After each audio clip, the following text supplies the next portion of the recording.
आज की वीडियो बहुत इंपॉर्टेंट होने वाली है क्योंकि आज हम जिस टॉपिक पे बात करेंगे उसे कहा जाता है SLE, सिस्टेमिक ल्यूपस एरिथेमेटोसिस।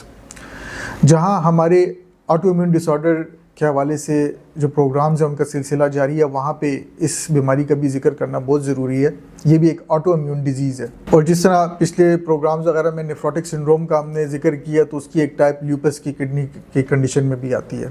ये एक ऐसी ऑटोइम्यून कंडीशन है जो गुर्दों के ऊपर भी असर कर सकती है, जो लंग्स के ऊपर भी असर कर सकती है, यानी कि फेफड़ों के ऊपर भी असर कर सकती है, जो दिल के ऊपर, हार्ट के ऊपर भी असर करती है, जो कि पट्टों के और जोड़ों के ऊपर भी असर करती है। ऑटोइम्यून डिजीज़ होने की वजह से मोस्टली इसकी कॉजेज़ जो होती हैं उनमें एडियोपैथिक कॉजेज़ इसको कह सकते हैं, उसके यानी कि इसकी कोई ख़ास वजह जो अभी तक नहीं मालूम हो सकी सिवाय इसके कि एक ऑटोइम्यून डिसऑर्डर है। इसमें होता ये है कि बॉडी का अपना इम्यून सिस्टम जो है वो दिल के ऊपर अटैक कर सकते हैं, इम्यून सिस्टम बॉडी का, या गुर्दों के ऊपर अटैक कर सकता है, या लंग्स के ऊपर अटैक कर सकता है। जोड़ों की तकलीफ इसमें शुरू हो जाती है जिसके साथ स्वेलिंग भी होती है। अक्सर मरीज को मुख्तलिफ किस्म की अलामात, फटीग रहती है, हर वक्त जो है पेशेंट वो बिल्कुल उसकी बॉडी में जान नहीं होती, सुस्त रहता है, कोई काम करने को दिल नहीं करता। इसी तरह अगर हार्ट और ब्रेन के ऊपर इसका असर शुरू हो जाए तो उनकी अलामात नमूदार होनी शुरू हो जाती हैं।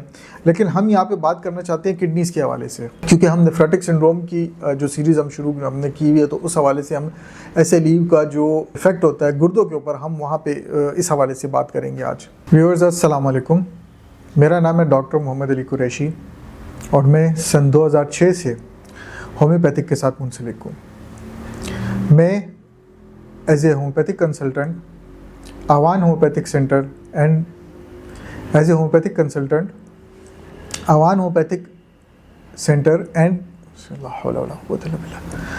मैं as a homeopathic consultant Awan homeopathic centre Pabbi branch में जॉब कर रहा हूँ। जब SLE की कंडीशन जो है वो गुर्दों को इफेक्ट करती है तो वहाँ पे यही नेफ्रोटिक सिंड्रोम के जो सिम्टम होते हैं, यानी कि पेशाब में जो है वो प्रोटीन की मिकदार बढ़ जाती है, प्रोटीन का ज़्यादा आना, ये इसकी एक मेजर इसमें सिम्टम होता है जिसको हम मद्देनज़र रखते हैं। लेकिन बटरफ्लाई रैश के हवाले से भी ये कंडीशन या डिजीज़ जो है वो जानी जाती है कि चेहरे के ऊपर, नाक के इस एरिया में और चीक्स के जो ये एरिया, यहाँ पे बटरफ्लाई की तरह यानी तितली नुमा जो है वो रैश नमूदार हो जाती है, जो कि नाक और चीक्स के हिस्से के ऊपर होती है। ये इसका एक बड़ा पिक्यूलियर साइन है जो कि हमें मेडिकल में बताया जाता है। और इसके बाद फिर हम मुख्तलिफ़ किस्म के टेस्ट करवाते हैं पेशेंट के, जिससे हमें इस चीज़ का अंदाज़ा होता है कि ये SLE में मुब्तला है। व्यूअर, ये एक ऐसी किस्म की बीमारी है कि जो कि एनवायरमेंटल चेंजेस की वजह से भी आती है। कई दफ़ा एनवायरमेंटल चेंजेस जो हार्ट हों या सनलाइट, बहुत ज़्यादा एक्सपोजर हो सनलाइट का, तो उसकी वजह से भी जो है ये स्किन के ऊपर भी नमूदार होती है। लेकिन जो इसकी बेसिक सिम्टम्स हैं उसमें बुखार होता है, उसमें जोड़ों में दर्द होता है, स्किन की कंडीशन होती है जिस तरह बटरफ्लाई रैश का जिक्र किया गया। कई दफ़ा बाल जो हैं, सर के बाल जो हैं वो गिरना शुरू हो जाते हैं, इसमें ये भी इसकी एक सिम्टम है। किडनीज़ के ऊपर जिस तरह हमने जिक्र किया तो किडनीज़ में जो है यूरिन में प्रोटीन आना शुरू हो जाता है, किडनी के फंक्शन जो हैं, जो ट्यूब्यूल्स होती हैं वो डायलेट हो जाती हैं, वो सही तरीके से फिल्टर नहीं कर पाती, जिसमें फिर ऑस्मोटिक लेवल, हाइड्रोस्टेटिक लेवल में भी जो है वो इशू आने शुरू हो जाते हैं, उसमें भी चेंजेस आ जाती हैं। इसके साथ जोड़ों के दर्द शुरू हो जाते हैं। यूरिन की कंडीशन में यूरिन जो है वो बर्निंग भी हो सकती है यूरिन में, और यूरिन में तेज़ किस्म की स्मेल भी हो सकती है। SLE होम्योपैथिक में जब हम बात करें तो बिल्कुल हम लोग इसका होम्योपैथिक में बड़ा बेहतरीन ट्रीटमेंट करते हैं, चूँकि हमारी ट्रीटमेंट जो है वो अलहमात के मुताबिक होती है। तो SLE की कंडीशन में जिस तरह मैंने बताया, बटरफ्लाई रैश जो होती है वो अगर साइन में आ रही है सबसे पहले तो ये याद रखें कि CPI की बड़ी टॉप की मेडिसिन एक होती है।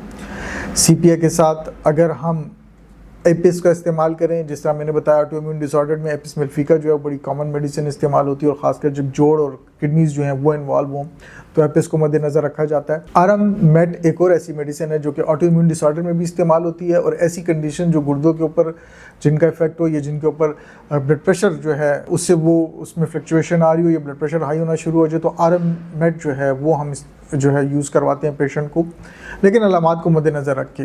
मॉर्फिनम, जिस तरह मैंने कई और भी प्रोग्राम्स में बताया है कि अगर पेशेंट का जो है उसको वॉमिटिंग रह रही है या उसका दिल ख़राब हो रहा है तो मॉर्फिनम एक ऐसी मेडिसिन है कि जिसको हम कंसिडर कर सकते हैं। कैंथेरिस भी इसमें इस्तेमाल करवाई जाती है, लेकिन कैंथेरिस में जो है वो यूरिन में बर्निंग आ रही होती है।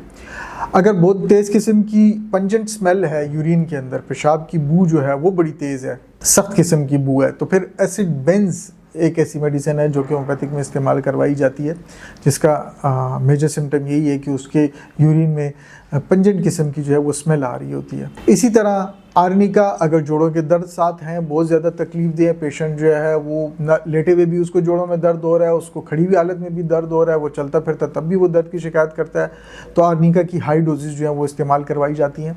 अगर पेशेंट के जोड़ों में दर्द जो है वो हरकत करने से उनमें बेहतरी आती है तो फिर रस्टॉक्स जो है वो इस्तेमाल करवाई जाती है। नॉर्मली मॉडरेट डोज में इस्तेमाल करवाई जाती है, यानी 200 या 30 में इस्तेमाल करवा सकते हैं, जो कि 3 टाइम या डेली एक बार भी हो सकती है दिन में। अगर तो इसकी कंडीशन में जोड़ों में जो है वो दबाने से अफाका होता है तो फिर मैग्नीशियम फॉस जो है वो 6x में भी इस्तेमाल करवाई जा सकती है टैबलेट्स में, या हाई डोज में 200 या मॉडरेट डोज में इस्तेमाल करवाते हैं। व्यूअर्स, इसकी मैनेजमेंट की जब बात की जाती है तो इसमें जो है सनलाइट एक्सपोजर से जो है वो मरीज़ को इज्तनाब करना चाहिए कि ज़्यादा सनलाइट एक्सपोजर ना हो। अगर वो सनलाइट में जाता है तो कोशिश करे किसी किस्म की स्क्रीनिंग कोई अपने लिए इस्तेमाल करे, कोई लोशन इस किस्म के इस्तेमाल करें जो कि उसको तकलीफ़ ना दे, जिसकी वजह से उसको सनलाइट की वजह से तकलीफ़ ना हो। थोड़ा सा सन का एक्सपोजर जो है वो बहुत तकलीफ देता है, पेशेंट को तंग करता है, इरिटेट करता है। पेशेंट का ब्लड प्रेशर जो है वो रेगुलरली चेक करना पड़ता है इसमें। पेशेंट की यूरिन रिपोर्ट्स जो है वो चेक करनी पड़ती हैं, उसकी किडनी रिपोर्ट्स जो हैं वो चेक करनी पड़ती हैं कि उनकी क्या कंडीशन है, और कोशिश ये की जाती है कि हॉट एनवायरनमेंट से जो है पेशेंट को दूर रखा जाए। उम्मीद है कि ये वीडियो आपके लिए बड़ी फ़ायदेमंद साबित हुई होगी। हमारा ये सिलसिला जो है नेफ्रोटिक सिंड्रोम के हवाले से वो जारी रहेगा। कुछ और भी टॉपिक्स ऐसे हैं जो हम नेफ्रोटिक सिंड्रोम के हवाले से आगे कवर करेंगे। और एक बार जाते हुए फिर वही मैसेज मैं हमेशा की तरह दूंगा कि खुद से किसी किस्म की कोई मेडिकेशन ना करें, अपने किसी नज़दीकी होम्योपैथ के पास जाएं। अगर खुदा ना खास्ता आपको इस किस्म की अलामत आ रही हैं तो उसका प्रॉपर ट्रीटमेंट शुरू करें। बहुत शुक्रिया।